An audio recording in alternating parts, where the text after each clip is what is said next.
Magandang araw sa inyo mga ka-farmlat at nandito ako sa bayan ng Tanay, Rizal. So itong ipapakita kong property sa inyo dito sa aking kaliwa. Of course, kita po dito ang windmill. So ayan yung tinuturo ko po. Then tabing kalsada, cemented road at napakaganda po dito sa area po na ito. At bago po ako magpatuloy, sana sa mga bago naming viewers, huwag niyo po sanang kalimutan mag-subscribe at pindutin na rin ang notification bell para lagi po kayong nauuna sa tuwing mag-upload po kami ng mga bagong videos. Ito mga ka-farmlet, tabing kalsada nga po itong pinapakita ko sa inyong property at meron din pong tanim dito ng mangga.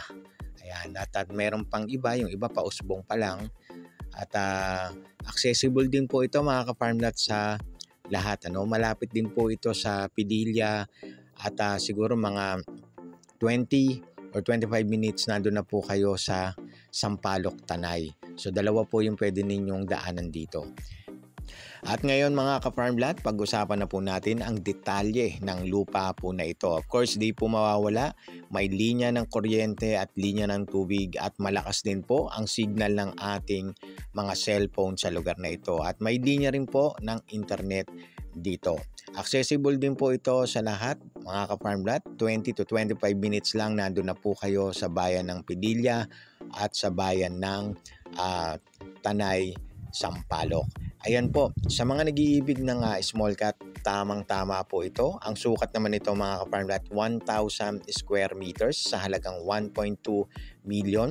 Of course, buhay po ang may-ari nito mga ka-farmlat. At yun po, ready rin po ito for titling. At sa karagdagang impormasyon, tumawag lamang po kayo sa mga numerong naka-flash dyan sa inyong mga screen at mag-set na po tayo ng inyong mga tripping. Maraming salamat sa inyo mga ka-farmlat. Have a nice day po. Ingat po kayong palagi.